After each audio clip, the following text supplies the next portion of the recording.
Have you ever heard the words tissue culture being thrown around, but really you have no idea what people are even talking about? Perhaps you have heard of tissue culture, but you really don't know how it's done? Then this is probably the video for you. How do we get to this point? What happens with rare plants when they hit the market? How do you go from a plant being really, really hard to get to being basically everywhere? So in order to better understand how this works, let's look at a brief example. So let's use the Philodendron Pink Princess. In the beginning, there weren't that many Philodendron Pink Princesses on the market. This is not because they were necessarily rare, it was more a case of there was low demand. People didn't know about the plant, people didn't necessarily want the plant wasn't fashionable, it wasn't getting press, no one had really heard of it. What then has happened since is people started to become aware of it and the demand starts to increase. Over time, demand is going to increase more and more and more and more and more, and the prices are going to go up and up and up and up and up, till you reach a point where we're currently at the moment with Philodendron Pink Princess,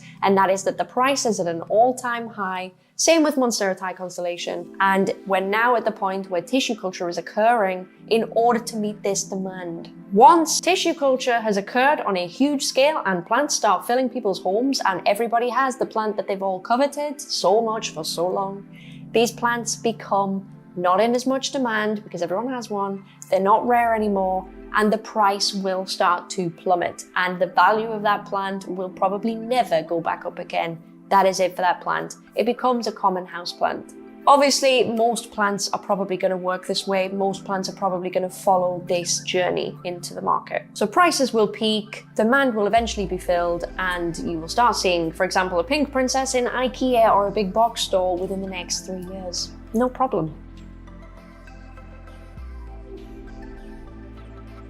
Okay, so you might be thinking, well, right, what's tissue culture got to do with that? And the answer is tissue culture is the only way that any supplier, any, person in the industry can produce plants at this rate to meet this demand. Using regular methods of, chop and prop, regular propagation is nowhere near fast enough to meet the demands of the market. It just cannot be done. If protocol from tissue culture is successful, you can clone one plant into thousands very, very quickly, very easily, and in a very cost-effective manner. The methodology used to do this is usually a trade secret. For example, when I show you the demo in this video of myself performing tissue culture, I'm not going to divulge any of the recipes for any of the growth media needed to do this. Now you're probably thinking, well, why? Why is it secret? Why don't you just tell everyone so we can all work to make these plants less rare? And the simple answer is, it's business. It's how all of these companies work. Each species of plant being tissue cultured, even down to the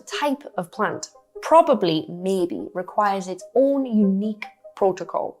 What do I mean by that? So if I'm saying a Monstera, Pinnati partita is to be tissue cultured, and a Monstera adansonii is to be tissue cultured, those plants may not have the same, recipes, the same protocol. It might be entirely different. And to find this out takes a lot of time, and it takes a lot of money, and it takes a lot of research and manpower. So if a company happens to crack, how this is done, the last thing they're going to do is share that information. So if company A, figures out the secret to tissue culturing obliqua, which I suspect has probably happened as we speak, they are not going to release that information to company B that comes along and says, why don't you share this information? Why don't you tell us how it's done? This is very similar, to be honest, to asking a plant shop owner where they're getting their plants from, who their supplier is. It's kind of the same thing. Because if, one lab managed to get a hold of another lab's protocol, they could quite easily steal all the revenue from the lab that did the original work and steal their commercial success, which of course is what nobody wants. Think of it as protecting a product, or think of it as protecting intellectual property. It kind of works the same way. So how do you actually tissue culture a plant? What do you actually do? What are the steps? What generally happens is the growth material is prepared along with the plant material that is going to be used. The plant material is then placed into the growing medium, and over time, the plant will multiply within the medium. So if you have, a node on a Monstera that you're shoving in there, over time, this plant is going to start sprouting multiple shoots from this original plant material that you've placed in this medium. Once there is a significant amount of growth, these plants are then subcultured, which basically means they are divided up. So all of these shoots that have grown from this original material are separated. They are then placed into new media, new growth media, and this process is repeated. This process is repeated until the desired quantity of little plantlets are reached. Once this process is complete, the plants are divided again and placed into new growth media. Now, this growth media is usually full of hormones, chemicals that stimulate root production. So the shoot production actually happens first before the root production. So it shoots before roots. Once these roots have developed, the plants are removed and then they go through a hardening process where they are basically acclimatized to our surroundings, because these plants have actually been grown in lab conditions, not our conditions. Once they're hardened off, of course, these plants will visit a greenhouse, they'll be potted up, and they will be grown out from tiny little plantlets from there on forth. So they're now ready to be grown in a regular nursery and sold on as houseplants.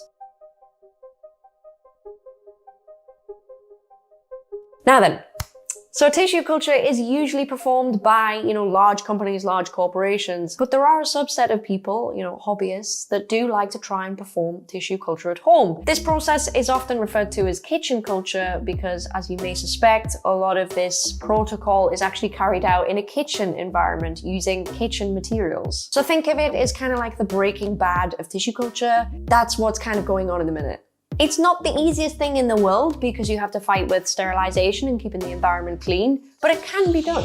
And kitchen culture is essentially what I'm going to show you now. So please bear that in mind. It's not in lab conditions. It is basically Breaking Bad with houseplants.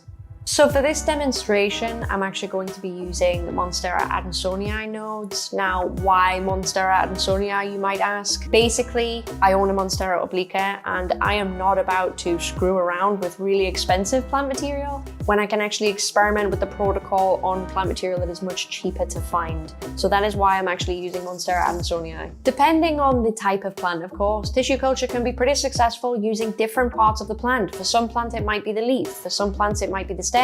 For some plants, it might be the nodes. It really does depend, and what works well for one plant doesn't always work best for another. That is why we have to spend a lot of time in research looking into this and working out what is the most efficient way to clone a plant. A very quick note on sterility and just generally having sterile conditions. So tissue culture, the environment that we use for tissue culture and the conditions that these plants are grown in is absolutely ideal for any fungus and basically mold.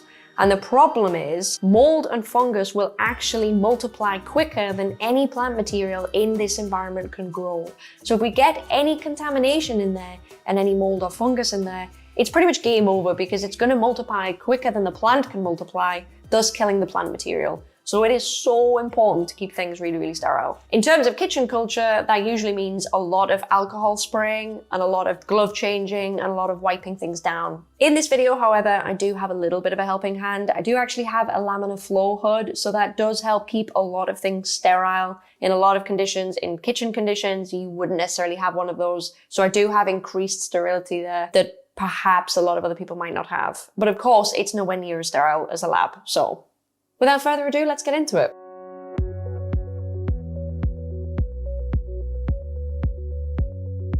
As I mentioned before, in this demonstration, I'm using a laminar flow hood. These are used in laboratories to produce a clean flow of air that passes over the medium inside and keeps it free from any airborne contaminants such as spores and bacteria. The first thing we need to do is prepare the growth medium. For this, I'm using MS, which is essentially a mixture containing all of the essential growing chemicals for these plants. To this, we add a little carbohydrate in the form of everyday sugar, growth hormones, and plant preservative mixture. Plant preservative mixture, also known as PPM, is antimicrobial, which means it helps prevent any potential fungus and bacteria growth inside our tissue culture containers. Once this is mixed, I'm giving the solution a quick shake in order to thoroughly mix the ingredients. I'm then going to check the pH. Now this needs to be between 5.5 and 5.8 in order to ensure we have optimal conditions for nutrient uptake. Should we find that our pH isn't quite where we'd like it to be, we can always add a little bit of vinegar if the solution is too alkaline, or bicarbonate of soda if it's too acidic. This should bring the solution to an acceptable pH that we can work with. I'm checking the pH again, and as you can see, we've raised it just enough for it to be acceptable. Now that we're good to go, I'm measuring around about 45 milliliters of our prepared solution into our tissue culture container. To this, I'm adding agar, which is basically a vegetarian gelatin substitute produced from a variety of different seaweeds. This basically makes the medium firm and allows the plant material to be suspended. After giving this solution a little bit of a shake, I'm going to boil this solution in the microwave. Now, in laboratory conditions, this would likely be done in an autoclave. However, this is kitchen culture and I don't have an autoclave, so a microwave is just going to have to do. Normally, of course, I would allow this mixture to cool and solidify on its own, but for now, we're gonna have to go with a little bit of a here's one I made earlier moment. So, here's one I made earlier. Okay, onto the plant material. So in order to prep this plant for tissue culture, we need to clean and remove any debris from the plant. We only need the nodes in this case, so here I'm removing the leaves to help reduce any risk of contamination. I'm chopping this plant into nodes. Now this doesn't need to be done in the laminar flow. In fact, it's probably best not to, as we haven't sterilized any of the plant nodes just yet. This way we can keep our tissue culture area clean and contaminant free. It's time to clean the nodes, so I'm washing these in a solution of 10% bleach, a little bit of water, and a little drop of dish soap. Now why dish soap, you may ask? Basically, it breaks the surface tension of the water surrounding the plant material, which allows the bleach solution to penetrate all the nooks and crannies and sterilize the plant material. I'm going to leave this to soak for around about 15 minutes or so, and I'm going to agitate it every few minutes just to make sure everything is nice and clean. Okay, here we go. It's now time to perform the actual tissue culture procedure. Here we are inside the laminar flow hood with everything we need to carry out this process. I've changed my gloves and they've been sprayed with 70% alcohol, as has all of the equipment in the laminar flow that you see before you, so it is all sterile. I'm taking this node in my tweezers and I'm dipping it into 70% alcohol solution. This is basically a final attempt to kill off any remaining contaminants that the cleaning solution just didn't quite get. I'm now rinsing the node in sterile water and a little bit of plant preservative mixture just to wash off any of the alcohol, any of the bleach, anything that is left over on this node.